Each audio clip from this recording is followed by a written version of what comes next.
This is Supervision Technology on YouTube, a barrier-free journey towards accessible world. If you find our videos are informative, do like, share, comment, and don't forget to subscribe. Also enable notifications.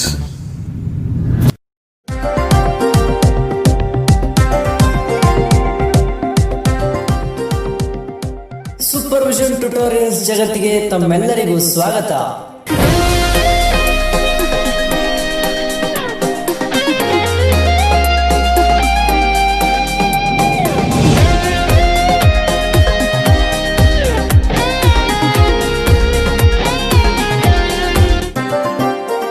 Friends, ಇಂದಿನ ಸಂಚಿಕೆಯಲ್ಲಿ ನಾವು ಮೊಬೈಲಿಗೆ ಹಾಕುವಂತಹ temper glass ಬಗ್ಗೆ ಮಾತಾಡೋಣ. Friends, ನೀವು ಬಳಸುವಂತಹ mobile ಎಷ್ಟೇ ರೇಟ್ದಾಗಲಿ ಅದಕ್ಕೊಂದು ಟೆಂಪರ್ ಗ್ಲಾಸ್ನ ಎಲ್ಲರೂ ಸಹ ಯೂಸ್ ಮಾಡ್ತಾನೆ ಇರ್ತೀರ. ನಿಮ್ಮ ಹತ್ರ ಇರುವಂತಹ ಮೊಬೈಲು ಕಾಸ್ಟ್ಲಿ ದಾರ ಆಗಿರಬಹುದು ಅಥವಾ ಕಡಿಮೆ ಬಡ್ಜೆಟ್ ದಾರ ಆಗಿರಬಹುದು, ಎಲ್ಲರೂ ಸಹ ಟೆಂಪರ್ ಗ್ಲಾಸ್ನ ಯೂಸ್ ಮಾಡ್ತಿರ್ತೀರ. ಇವತ್ತಿನ ಸಂಚಿಕೆಯಲ್ಲಿ ಯಾವ ಟೆಂಪರ್ ಗ್ಲಾಸ್ ಯೂಸ್ ಮಾಡಿದ್ರೆ ಉತ್ತಮ ಅಂತ ಹೇಳ್ಬಿಟ್ಟು ನಾವು ತಿಳ್ಕೊಳ್ಳೋಣ. ನೀವು ಬಳಸುವಂತಹ ಟೆಂಪರ್ಡ್ ಗ್ಲಾಸ್ನ ಆನ್ಲೈನಲ್ಲಾರು ತಗೊಳ್ಬಹುದು ಅಥವಾ ಆಫ್ಲೈನಲ್ಲಾರು ತಗೊಳ್ಬಹುದು. ಈ ಗ್ಲಾಸ್ ಮೇಲೆ ಕೆಲವು ನಂಬರ್ಸ್ನ ನೋಡ್ತಾ ಇರ್ತೀರ. ಅವು ಯಾವುವು ಅಂದರೆ 9H, 9D, 7D, 11D ಮತ್ತು 2.5D ಕರ್ವ್ಡ್ ಗ್ಲಾಸ್ ಅಂತೇಳಿ ಈ ಥರ ಎಲ್ಲ ನಂಬರ್ಗಳಿರುತ್ತೆ. ಆ ಟೆಂಪರ್ಡ್ ಗ್ಲಾಸ್ ಮೇಲೆ ಈ ಥರದ್ದೆಲ್ಲ ನೇಮ್ಸ್ ನೋಡಿದಾಗ ಸಾಮಾನ್ಯರಿಗೆ ಕನ್ಫ್ಯೂಸ್ ಆಗ್ತಾ ಇರುತ್ತೆ. ಇದರಲ್ಲಿ ಯಾವ್ದು ತಗೊಂಡ್ರೆ ಒಳ್ಳೆಯದು ಮತ್ತು ಯಾವುದರ ಒಂದು ಲೈಫ್ ಜಾಸ್ತಿ ಬರುತ್ತೆ ಅಂತ ಹೇಳಿ ಸಾಮಾನ್ಯರಿಗೆ ಸ್ವಲ್ಪ ಕನ್ಫ್ಯೂಸ್ ಆಗ್ತಾ ಇರುತ್ತೆ. ಹಾಗಾದರೆ ಇವತ್ತಿನ ವಿಡಿಯೋದಲ್ಲಿ ಯಾವ ಒಂದು ಟೆಂಪರ್ ಗ್ಲಾಸ್ ತಗೊಂಡ್ರೆ ಚೆನ್ನಾಗಿರುತ್ತೆ ಮತ್ತು ಯಾವುದ್ರ ಲೈಫ್ ಜಾಸ್ತಿ ಬರುತ್ತೆ, ಟೆಂಪರ್ಡ್ ಗ್ಲಾಸ್ ನಾವು ಹೇಗೆ ನೋಡಿ ತಗೊಳ್ಬೇಕು, ಮತ್ತು ಆನ್ಲೈನಲ್ಲಿ ತಗೊಳ್ಬೇಕಾ ಅಥವಾ ಆಫ್ಲೈನಲ್ಲಿ ತಗೊಳ್ಬೇಕಾ, ಈ ಎಲ್ಲ ಪ್ರಶ್ನೆಗಳಿಗೆ ಇವತ್ತು ನಾನು ನಿಮಗೆ ಉತ್ತರ ಕೊಡೋದಕ್ಕೆ ಬಯಸ್ತೀನಿ.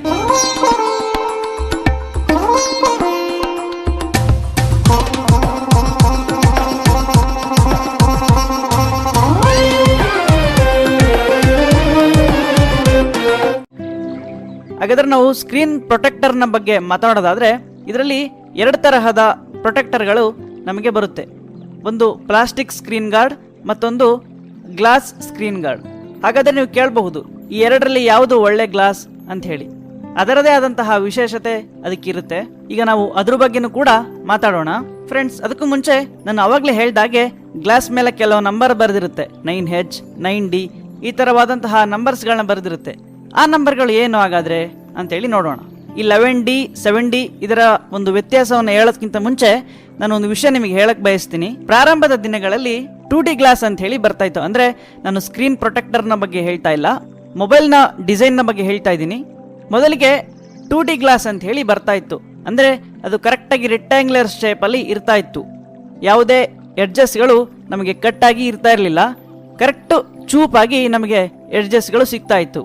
ಇದನ್ನ 2D ಗ್ಲಾಸ್ ಅಂತ ಹೇಳಿ ಕರೀತಾರೆ.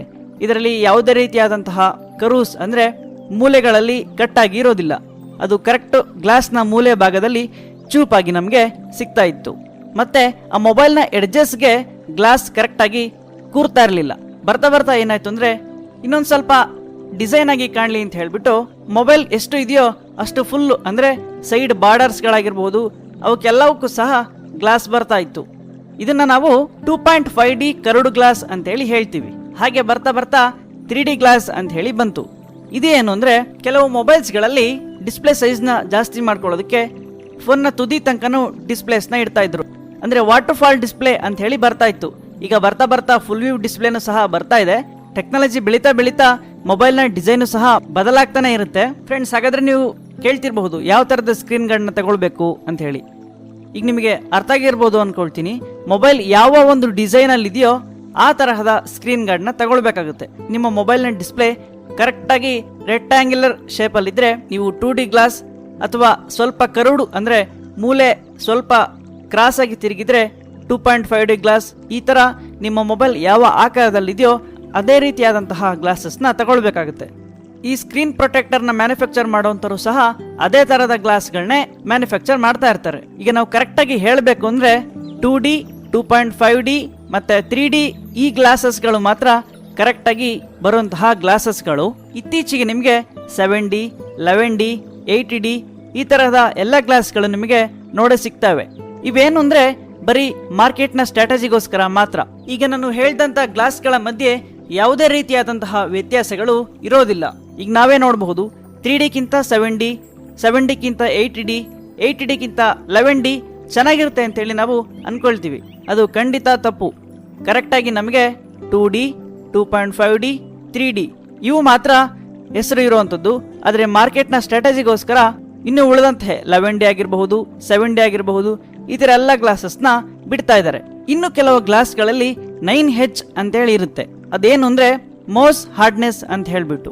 ಮೋಸ್ ಹಾರ್ಡ್ನೆಸ್ ಅಂದ್ರೆ ಫೆಡ್ರಿಕ್ ಮೋಸ್ ಅಂತ ಹೇಳಿ ಒಬ್ಬ ವ್ಯಕ್ತಿ ಇದ್ರು. ಅವ್ರು ಏನ್ ಮಾಡಿದ್ರು ಅಂದ್ರೆ ಈ ಗ್ಲಾಸ್ ನ ಒಂದು ಸ್ಟ್ಯಾಂಡರ್ಡ್ ಸೆಟ್ ಮಾಡಿದ್ರು. ಅಂದ್ರೆ ಪೆನ್ಸಿಲ್ ಅಲ್ಲಿ ಬರ್ದ್ರು ಸಹ ಸ್ಕ್ರಾಚ್ ಆಗ್ಲಿಲ್ಲ ಅಂದ್ರೆ ಅದಕ್ಕೊಂದು ರೇಟ್ ಕೊಟ್ರು, ಮತ್ತೆ ಚಾಕಲ್ಲಿ ಸ್ಕ್ರಾಚ್ ಮಾಡಿದ್ರು ಸಹ ಸ್ಕ್ರಾಚ್ ಆಗ್ಲಿಲ್ಲ ಅಂದ್ರೆ ಅದಕ್ಕೊಂದು ರೇಟ್ ಕೊಟ್ರು. ಈ ತರ ಅವರು ಒಂದೊಂದು ಗ್ಲಾಸಸ್ಗೆ ಒಂದೊಂದು ರೇಟ್ ನ ಕೊಡ್ತಾ ಬಂದ್ರು. ಹೀಗೆ 1ರಿಂದ 10 ತನಕ ಒಂದೊಂದು ಗ್ಲಾಸಸ್ಗೆ ಒಂದೊಂದು ನಂಬರ್ ಕೊಟ್ರು. ಇದನ್ನ ನಾವು ಮೋಸ್ ಹಾರ್ಡ್ನೆಸ್ ಅಂತ ಹೇಳಿ ಕರಿತೀವಿ. ಅವರ ಹೆಸರು ಫೆಡ್ರಿಕ್ ಮೋಸ್. ಅವರ ಹೆಸರಿನಿಂದಲೇ ಮೋಸ್ ಹಾರ್ಡ್ನೆಸ್ ಅಂತ ಹೇಳಿ ಗ್ಲಾಸಸ್ ನ ಕರೀತಾರೆ. ಈ ತರ ಹಾರ್ಡ್ನೆಸ್ ಲೆವೆಲ್ಸ್ ನ ಅವರು ಇಟ್ಟಿದ್ರಿಂದ ಈ ಹೆಸರು ಈ ಗ್ಲಾಸಸ್ಗೆ ಬಂತು. ಇನ್ ಮುಂದೆ ನೀವು ಯಾವುದಾದ್ರೊಂದು ಟೆಂಪರ್ ಗ್ಲಾಸ್ ನ ಪರ್ಚೇಸ್ ಮಾಡಬೇಕಾದ್ರೆ 11D, 7D, 8D ಈ ತರದ ಗ್ಲಾಸಸ್ ಗಳಿಗೆ ಹೆಚ್ಚು ಬೆಲೆಯನ್ನು ಕೊಟ್ಟು ಪರ್ಚೇಸ್ ಮಾಡುವಂತಹ ಅವಶ್ಯಕತೆಗಳು ಇಲ್ಲ. ಅಂತಹ ಗ್ಲಾಸಸ್ಗಳನ್ನ ನೋಡಿಕೊಂಡು ಈ ಗ್ಲಾಸ್ ನಮ್ಮ ಮೊಬೈಲ್ಗೆ ಹೆಚ್ಚು ಪ್ರೊಟೆಕ್ಷನ್ ನೀಡುತ್ತೆ ಅಂತ ಹೇಳಿ ಸಹ ನೀವು ನಂಬುವಂತಹ ಅವಶ್ಯಕತೆ ಇಲ್ಲ. ಫ್ರೆಂಡ್ಸ್, ನಿಮಗೆ ಇನ್ನೊಂದು ಡೌಟ್ ಸಹ ಬರಬಹುದು. ನಾವು ಮೊಬೈಲ್ ತಗೊಳ್ಬೇಕಾದ್ರೆ ಗೊರಿಲ್ಲಾ ಗ್ಲಾಸ್ 5 ಪ್ರೊಟೆಕ್ಷನ್, 4 ಪ್ರೊಟೆಕ್ಷನ್ ಈ ತರ ಎಲ್ಲ ಇರುತ್ತಲ್ವಾ? ಹೀಗೆ ಇದ್ರೂ ಸಹ ನಾವು ಟೆಂಪರ್ ಗ್ಲಾಸ್ ನ ಹಾಕೊಳ್ಬೇಕಾ ಅಂತ ಹೇಳಿ. ಫ್ರೆಂಡ್ಸ್, ಖಂಡಿತವಾಗಿಯೂ ನೀವು ಯಾವುದಾದ್ರೂ ಒಂದು ಟೆಂಪರ್ಡ್ ಗ್ಲಾಸ್ ನ ಹಾಕುವಂಥದ್ದು ಒಳ್ಳೇದು. ಯಾಕೆ ಅಂದ್ರೆ ಚಿಕ್ಕ ಚಿಕ್ಕ ಸ್ಕ್ರಾಚಸ್ ಗಳಾಗಿರಬಹುದು ಅಥವಾ ಇನ್ಯಾವುದೇ ಹಾನಿ ಆದ್ರೂ ಸಹ ನಿಮ್ಮ ಮೊಬೈಲ್ಗೆ ಹೆಚ್ಚು ಹಾನಿಯಾಗುವುದನ್ನು ಈ ಟೆಂಪರ್ಡ್ ಗ್ಲಾಸ್ ತಪ್ಪಿಸುತ್ತೆ. ಅದರಿಂದ ಎಲ್ಲರೂ ಸಹ ನಿಮ್ಮ ಮೊಬೈಲ್ಸ್ಗೆ ಯಾವುದಾದ್ರೂ ಒಂದು ಟೆಂಪರ್ಡ್ ಗ್ಲಾಸ್ ನ ಖಂಡಿತ ಯೂಸ್ ಮಾಡಲೇಬೇಕಾಗುತ್ತೆ. ಫ್ರೆಂಡ್ಸ್, ನಿಮಗೆ ಇನ್ನೊಂದು ಸಹ ಡೌಟ್ ಬರುತ್ತೆ, ಪ್ಲಾಸ್ಟಿಕ್ ಹಾಕ್ಸ್ಕೊಳ್ಬೇಕಾ ಅಥವಾ ಗ್ಲಾಸ್ ಹಾಕ್ಸ್ಕೊಳ್ಬೇಕಾ ಅಂತ ಹೇಳಿ. ಪ್ಲಾಸ್ಟಿಕ್ ಸ್ಕ್ರೀನ್ ಗಾರ್ಡ್ ಗಳಿಗೆ ಅದರದೇ ಆದಂತಹ ವಿಶೇಷತೆ ಇರುತ್ತೆ ಮತ್ತು ಗ್ಲಾಸ್ ಸ್ಕ್ರೀನ್ ಪ್ರೊಟೆಕ್ಟರ್ಸ್ ಗಳಿಗೂ ಅದರದೇ ಆದಂತಹ ವಿಶೇಷತೆ ಇರುತ್ತೆ. ನಿಮ್ಗೆ ಲೈಫ್ ಜಾಸ್ತಿ ಬೇಕು ಅಂದ್ರೆ ನಾನು ಪದೇ ಪದೇ ಸ್ಕ್ರೀನ್ ಗಾರ್ಡ್ ನ ಚೇಂಜ್ ಮಾಡಲ್ಲ ಅಂತ ಅನ್ಕೊಂಡ್ರೆ ನೀವು ಖಂಡಿತ ಪ್ಲಾಸ್ಟಿಕ್ ಟೆಂಪರ್ಡ್ ಗ್ಲಾಸ್ ನ ಬಳಸಿ. ಅಥವಾ ನನಗೆ ಪ್ರೊಟೆಕ್ಷನ್ ಜಾಸ್ತಿ ಬೇಕು, ನಾನು ಯಾವಾಗ್ಲೂ ಗ್ಲಾಸ್ ಚೇಂಜ್ ಮಾಡಿದ್ರು ಪರವಾಗಿಲ್ಲ ಅನ್ನೋರು ಗ್ಲಾಸ್ ಸ್ಕ್ರೀನ್ ಪ್ರೊಟೆಕ್ಟರ್ ನ ಬಳಸಿ. ಮತ್ತೆ ಪ್ಲಾಸ್ಟಿಕ್ ಸ್ಕ್ರೀನ್ ಪ್ರೊಟೆಕ್ಟರ್ಸ್ ಗಳು ತುಂಬಾ ಕಡಿಮೆ ಬೆಲೆಯಲ್ಲೂ ಬರುತ್ತೆ ಮತ್ತೆ ಲೈಫ್ ಕೂಡ ಜಾಸ್ತಿ ಬರುತ್ತೆ. ಅದರಿಂದ ಡಿಸ್ಅಡ್ವಾಂಟೇಜ್ ಏನು ಅಂದ್ರೆ ಈ ಗ್ಲಾಸ್ ಮೇಲೆ ತುಂಬಾ ಈಸಿಯಾಗಿ ಸ್ಕ್ರಾಚಸ್ ಗಳಾಗ್ತಾ ಇರುತ್ತೆ. ಅದೇ ಗ್ಲಾಸ್ ಆದ್ರೆ ಅಷ್ಟು ಸುಲಭವಾಗಿ ನಿಮಗೆ ಸ್ಕ್ರಾಚಸ್ ಗಳಾಗೋದಿಲ್ಲ. ಆದ್ರೆ ಇದರ ಲೈಫ್ ತುಂಬಾ ಕಡಿಮೆ ಇರುತ್ತೆ. ಸುಮ್ಮನೆ ಎಲ್ಲಾದ್ರೂ ಮೊಬೈಲ್ ಚೂರ್ ಕೆಳಗಡೆ ಬಿದ್ರೂ ಸಹ ಗ್ಲಾಸ್ ಒಡೆದೋಗುವಂತಹ ಸಾಧ್ಯತೆ ಇರುತ್ತೆ. ಉದಾಹರಣೆಗೆ ನಾವು ನಮ್ಮ ಮೊಬೈಲ್ಸ್ ನ ಜೋಬಲ್ಲಿ ಇಟ್ಕೊಳ್ತಾ ಇರ್ತೀವಿ. ನಮ್ಮ ಮೊಬೈಲ್ ನ ಜೊತೆಯಲ್ಲಿ ಕೀಸ್, ಕೀ ಬಂಚ್ ಮತ್ತೆ ಕಾಯಿನ್ಸ್ ಗಳು ಇವನ್ನೆಲ್ಲಾನು ಸಹ ಮೊಬೈಲ್ ಜೊತೆಯಲ್ಲಿ ಇಡ್ತಿರ್ತೀವಿ. ಅವಾಗ ಏನಾಗಬಹುದು ಅಂದ್ರೆ ನಿಮ್ಮ ಮೊಬೈಲ್ ಮೇಲಿದ್ದಂತಹ ಸ್ಕ್ರೀನ್ ಗಾರ್ಡ್ ನ ಎಡ್ಜಸ್ ಗಳು ಒಡೆದು ಹೋಗುವಂತ ಸಾಧ್ಯತೆ ಇರುತ್ತೆ. ಅದಕ್ಕೆ ನಾನು ಹೇಳಿದ್ದು ಇದರ ಒಂದು ಲೈಫ್ ಕಡಿಮೆ ಇರುತ್ತೆ ಅಂತ ಹೇಳ್ಬಿಟ್ಟು. ಅದೇ ಪ್ಲಾಸ್ಟಿಕ್ ಸ್ಕ್ರೀನ್ ಗಾರ್ಡ್ ಗಳಲ್ಲಿ ಈ ತರ ಆಗೋದಿಲ್ಲ. ಇನ್ನೊಂದು ವಿಷಯ ಏನು ಅಂದ್ರೆ ನೀವು ಗ್ಲಾಸ್ ನ ಸ್ಕ್ರೀನ್ ಪ್ರೊಟೆಕ್ಟರ್ಸ್ ನ ಯೂಸ್ ಮಾಡಿದ್ರೆ ಮೊಬೈಲ್ ಆಕಸ್ಮಿಕವಾಗಿ ಕೆಳಗೆ ಬಿದ್ದರೂ ಸಹ ನಿಮಗೆ ಗ್ಲಾಸ್ ಒಡೆದೋಗುತ್ತೆ. ಆದ್ರೆ ಡಿಸ್ಪ್ಲೇಗೆ ಯಾವುದೇ ರೀತಿಯಾದಂತಹ ಡ್ಯಾಮೇಜ್ ಆಗೋದಿಲ್ಲ. ಅದೇ ನೀವು ಪ್ಲಾಸ್ಟಿಕ್ ಸ್ಕ್ರೀನ್ ಗಾರ್ಡ್ ನ ಯೂಸ್ ಮಾಡಿದ್ರೆ ಈಸಿಯಾಗಿ ಡಿಸ್ಪ್ಲೇಗೆ ಡ್ಯಾಮೇಜ್ ಆಗುವಂತಹ ಸಾಧ್ಯತೆ ಇರುತ್ತೆ. ನೀವೇ ಡಿಸೈಡ್ ಮಾಡ್ಕೊಳ್ಬೇಕಾಗುತ್ತೆ ಗ್ಲಾಸ್ ನ ಲೈಫ್ ಜಾಸ್ತಿ ಬೇಕಾ ಅಥವಾ ಮೊಬೈಲ್ ನ ಸೇಫ್ಟಿ ಜಾಸ್ತಿ ಬೇಕಾ ಅಂತ ಹೇಳ್ಬಿಟ್ಟು. ಇನ್ನೊಂದು ವಿಷಯ ಏನಂದ್ರೆ ನಾವು ಆನ್ಲೈನ್ ಅಲ್ಲಿ ಅಥವಾ ಆಫ್ಲೈನ್ ಅಲ್ಲಿ ಕೆಲವು ಸ್ಕ್ರೀನ್ ಗಾರ್ಡ್ ಗಳನ್ನ ಪರ್ಚೇಸ್ ಮಾಡಬೇಕಾದ್ರೆ ಆ ಸ್ಕ್ರೀನ್ ಗಾರ್ಡ್ ನ ಸುತ್ತ ಬ್ಲಾಕ್ ಕಲರ್ ನ ಒಂದು ಸ್ಟ್ರಿಪ್ ಇರುತ್ತೆ. ಕೆಲವರೆಲ್ಲ ಅನ್ಕೊಳ್ತಾರೆ ಈ ತರ ಸ್ಟ್ರಿಪ್ ಇದ್ರೆ ಇದೊಂದು ಒಳ್ಳೆ ಗ್ಲಾಸ್, ಇದು ಒಳ್ಳೆ ಕಂಪ್ನಿಯಿಂದ ಬಂದಿರುವಂತಹ ಗ್ಲಾಸ್, ಈ ಗ್ಲಾಸ್ ನ ಹಾಕೊಂಡ್ರೆ ನಮ್ಮ ಮೊಬೈಲ್ ನ ಪ್ರೊಟೆಕ್ಷನ್ ಜಾಸ್ತಿ ಇರುತ್ತೆ ಅಂತ ಹೇಳ್ಬಿಟ್ಟು. ಫ್ರೆಂಡ್ಸ್, ಇದು ಖಂಡಿತ ತಪ್ಪು. ಆ ಸ್ಟ್ರಿಪ್ ಏನಕ್ಕೆ ಕೊಡ್ತಾರೆ ಅಂದ್ರೆ ನಾವು ಮೊಬೈಲ್ಗೆ ಗ್ಲಾಸ್ ನ ಅಂಟಿಸಬೇಕಾದ ಸಂದರ್ಭದಲ್ಲಿ ಟೆಂಪರ್ಡ್ ಗ್ಲಾಸ್ ನ ಮಧ್ಯದಲ್ಲಿ ಕೆಲವು ಬಬಲ್ಸ್ ಬರ್ತಾ ಇರುತ್ತೆ. ಅಂದ್ರೆ ಟೆಂಪರ್ಡ್ ಗ್ಲಾಸ್ ನ ಹಾಕುವಂತರು ಟೆಂಪರ್ಡ್ ಗ್ಲಾಸ್ ನ ಅಡಿಯಲ್ಲಿ ಟಚ್ ಮಾಡಿದ್ರೆ ಕೆಲವು ಕಡೆ ವೈಟ್ ಕಲರ್ ಅಲ್ಲಿ ಕಾಣ್ತಾ ಇರುತ್ತೆ. ಈ ರೀತಿ ಕಾಣಬಾರ್ದು ಅಂತಾನೆ ಟೆಂಪರ್ಡ್ ಗ್ಲಾಸ್ ನ ಸುತ್ತ ಬ್ಲಾಕ್ ಕಲರ್ ಸ್ಟ್ರಿಪ್ ಕೊಡ್ತಾರೆ. ಫ್ರೆಂಡ್ಸ್, ಇನ್ನು ಕೆಲವು ಗ್ಲಾಸಸ್ ಗಳಿಗೆ ಯಾವುದೇ ರೀತಿಯಾದಂತಹ ಬಾರ್ಡರ್ಸ್ ಗಳು ಇರೋದಿಲ್ಲ. ಈ ತರವಾದಂತಹ ಗ್ಲಾಸಸ್ ನ ತಗೊಂಡ್ರೆ ನಮಗೆ ಈಸಿಯಾಗಿ ಟೆಂಪರ್ಡ್ ಗ್ಲಾಸ್ ನ ಅಡಿಯಲ್ಲಿ ವೈಟ್ ಕಲರ್ ಆಗಿ ಬಬಲ್ಸ್ ಏನ್ ಬರುತ್ತೋ ಅದು ಕಾಣ್ತಾ ಇರುತ್ತೆ. ಆದ ಕಾರಣ ಸ್ನೇಹಿತರೆ, ನೀವು ಯಾವುದಾದ್ರೊಂದು ಗ್ಲಾಸ್ ನ ತಗೊಳ್ಬೇಕಾದ್ರೆ ಖಂಡಿತವಾಗಿಯೂ ಈ ಬ್ಲಾಕ್ ಕಲರ್ ಸ್ಟ್ರಿಪ್ ನ ಗಮನಿಸಿ ತಗೊಳ್ಳಿ. ನಿಮ್ಗೆ ಇನ್ನೊಂದು ಪ್ರಶ್ನೆ ಸಹ ಬರ್ಬೋದು, ನಾವು ಗ್ಲಾಸ್ ನ ಆನ್ಲೈನ್ ತಗೊಳ್ಬೇಕಾ ಅಥವಾ ಆಫ್ಲೈನಲ್ಲಿ ತಗೊಳ್ಬೇಕಾ ಅಂತೇಳಿ. ನೋಡಿ ಸ್ನೇಹಿತರೆ, ಆನ್ಲೈನಲ್ಲಿ ತಗೊಳ್ಳೋದ್ರಿಂದ ಕೆಲವು ಒಳ್ಳೆಯದು ಇದೆ ಮತ್ತು ಕೆಲವು ಕೆಟ್ಟದ್ದು ಕೂಡ ಇದೆ. ಆಫ್ಲೈನಲ್ಲೂ ಕೂಡ ಅಷ್ಟೇ. ಈಗ ನಾನು ಮೊದಲು ಆನ್ಲೈನ್ನ ಬಗ್ಗೆ ಮಾತಾಡ್ತೀನಿ. ನೀವು ಆನ್ಲೈನಲ್ಲಿ ಗ್ಲಾಸ್ನ ತಗೊಳ್ಳೋದಾದರೆ ಖಂಡಿತವಾಗಿಯೂ ಅದೇ ಮೊಬೈಲ್ನ ಗ್ಲಾಸ್ನ ತಗೊಳ್ಬೋದು ಮತ್ತು ಅದರ ಸ್ಪೆಸಿಫಿಕೇಶನ್ ಎಲ್ಲವನ್ನು ಸಹ ಕ್ಲೀನಾಗಿ ನೋಡಿ ತಗೊಳ್ಬಹುದು.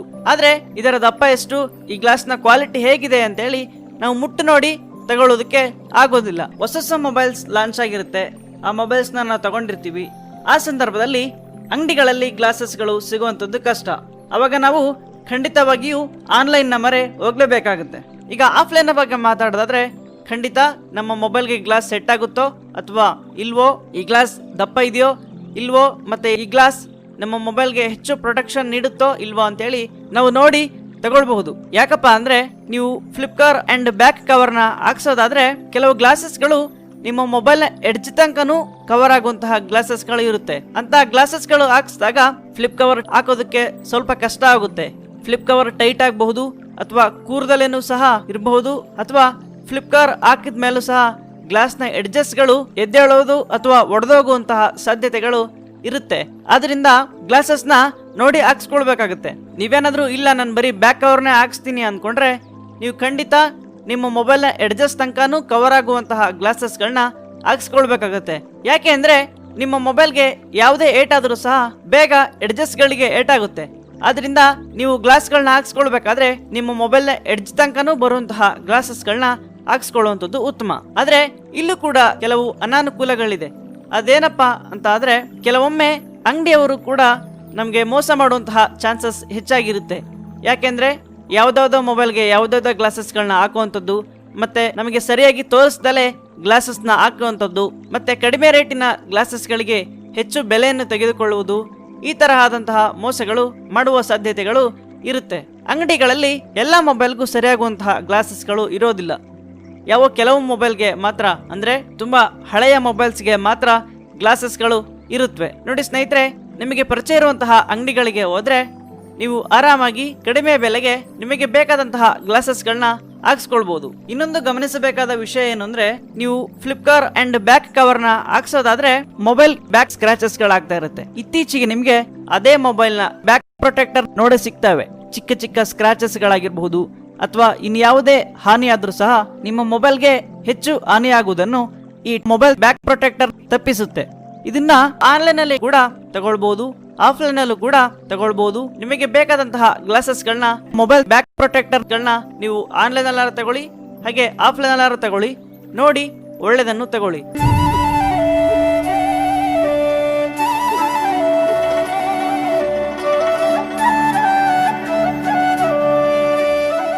ಹಾಗಾದ್ರೆ ಈ ವಿಡಿಯೋದಲ್ಲಿ ನಿಮಗೆ ನಾನು ಕೊಟ್ಟಂತಹ ಮಾಹಿತಿ ಎಲ್ಲ ಅರ್ಥ ಆಗಿದೆ ಅಂತೇಳಿ ಭಾವಿಸ್ತಾ ಇದ್ದೀನಿ. ನಿಮ್ಮ ಸಲಹಾ ಸಂದೇಹಗಳು ಏನಾದರೂ ಇದ್ದರೆ ದಯವಿಟ್ಟು ನಮಗೆ ಕಮೆಂಟ್ ಬಾಕ್ಸ್ನಲ್ಲಿ ತಿಳಿಸಿ, ಮತ್ತು ಈ ವಿಡಿಯೋ ಇಷ್ಟ ಆದರೆ ಖಂಡಿತ ಲೈಕ್ ಮಾಡಿ. ಧನ್ಯವಾದಗಳು.